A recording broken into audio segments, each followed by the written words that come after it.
Tomorrow is the National Day of Prayer, so I thought it was a good idea for us to look at one of the topics that we can talk about prayer. I'm Scott Hilgendorf with Cowboys of the Cross, and this is The Short Go. So we're going to take a look at Acts chapter 2, verses 42 through 47. There's just one part of this that I want us to look at, but this is about the church first starting, and I feel like it's worth looking at all of the verses together. And they devoted themselves to the apostles' teaching and the fellowship, to the breaking of bread and the prayers. And awe came upon every soul, and many wonders and signs were being done through the apostles. And all who believed were together and had all things in common, and they were selling their possessions and belongings and distributing the proceeds to all as they had need.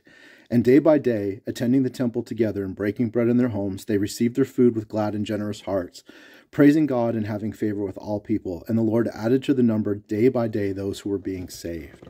Again, and the Lord added to their number day by day those who were being saved. I think that's wonderful to consider the church just starting on that kind of foundation, that they were working together in community, and through that community, people were coming to a saving faith in Jesus Christ.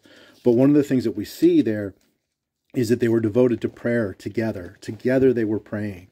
And I find within the rodeo industry especially, we've got a lot of young guys. And so young means regardless of how long they've been Christians, they're fairly young in their faith. And prayer can be a hard thing for new believers. It can be a hard thing for me as somebody that's had a little more experience at it. That it's easier sometimes for me to pray for other people than it is to pray myself, to be motivated to do it, to stay on focus, to stay on track. My mind wanders when I pray. I think a lot of us experience that. The one thing that's common in rodeo and bull riding is to have traveling partners.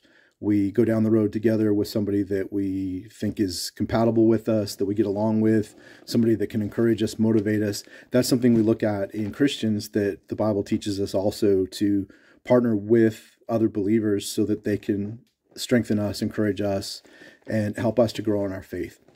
And so one of the things that we can do together then is pray for each other. So finding a prayer partner is certainly a way to help motivate ourselves to pray, because when we've got somebody else sharing a need with us, we're likely to pray for that person because their need becomes important to us. We want to honor that request that they came to us to ask us to pray for them about something. So of course we're going to want to do that. It's going to help us to be motivated to make more time to do that.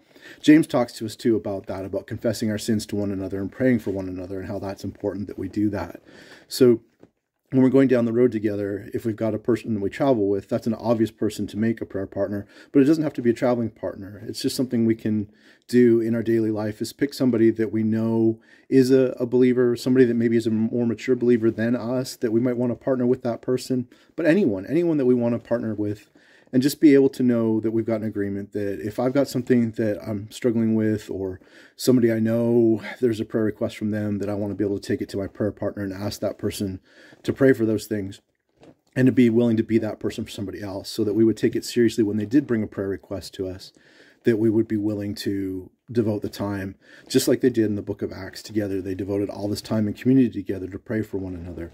So I just want to encourage that as we look at the National Day of Prayer tomorrow, is that by the time you've looked at this video, if it's between now and tomorrow, or whenever it is that you see this, that you take that moment to think about who it is that you could partner with. Talk to that person. Make a point of doing that. Make a serious, real point of doing that. Ask that person if they'll partner with you as a prayer partner, and start to share requests with one another so that you can lift each other that way, and just take one of the steps that looks like the early church back in the book of Acts. Again, I'm Scott Hilgendorf, Cowboys of the Cross. We put all kinds of teaching on the website. Want to encourage you guys to go there. Every other Thursday is New Content Thursday. This week, again, that'll be tomorrow, May 5th, is our next New Content Thursday. Lots of stuff there available for you to help teach you, help you grow in your faith. Encourage you guys to use that. Encourage you guys to pray for one another. I'll be praying for you too.